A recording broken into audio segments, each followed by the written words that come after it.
la chosification de l'islam. Nous nous montons à nous-mêmes depuis nos indépendances. Alors le mot musulman dans le Coran, il ne faut surtout pas le traduire par musulman. Les émotions sont aussi fortes dans le domaine du religieux que dans le domaine du politique.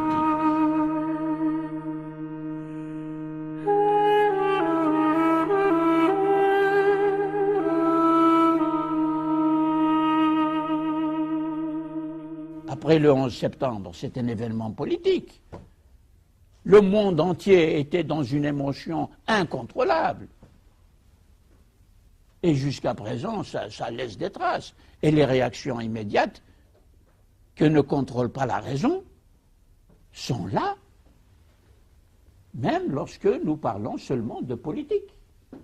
Et de politique laïque, la meilleure laïcité. Je cite cet exemple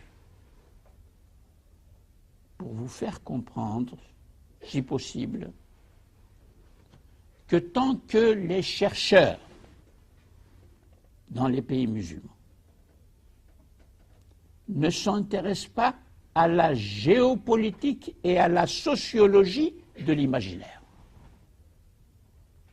de la formation et des fonctions de chaque imaginaire social, de chaque société, depuis que sont venus au pouvoir les partis États. C'est par la parole que va naître la croyance. Les religions vivent dans les anachronismes, je le dis tout de suite, pour vous montrer que la croyance est régressive. Elle n'est pas nécessairement progressive.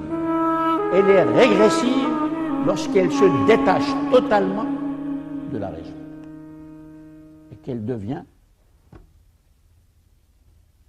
pure représentation, allant jusqu'à devenir des fantasmes sur le passé.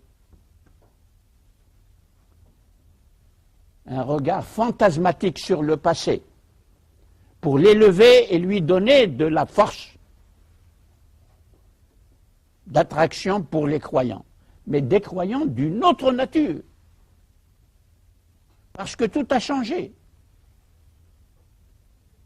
Les croyants musulmans, depuis les années 50, 60, surtout 70 parce qu'il y a un événement important qui est celui de la révolution dite islamique avec Khomeini en Iran.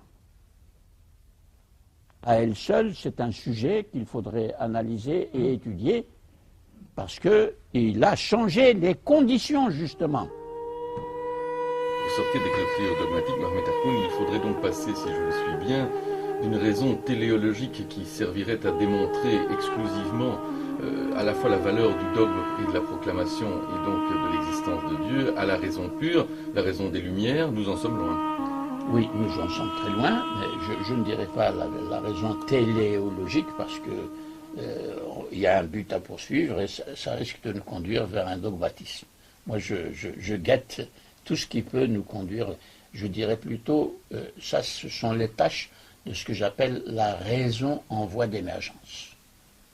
Car au sein de la modernité en Europe, il y a d'autres formes de la raison qui sont en train d'émerger, dans les sciences de l'homme et de la société, mais aussi dans les sciences dures qui sont en train de changer justement la définition même de la personne humaine, la biologie, etc.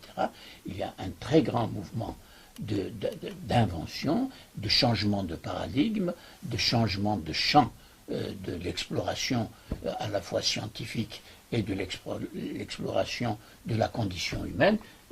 Tout cela existe, et heureusement, nous en sommes heureux, mais à côté de ça, ces recherches-là ne parviennent pas à être communiquées à l'opinion publique.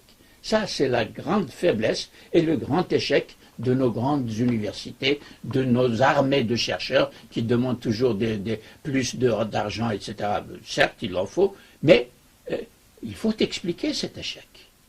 par exemple, la recherche anthropologique sur les autres cultures, eh bien, elle ne passe pas. Elle ne passe pas dans l'école secondaire, nos lycées et collèges.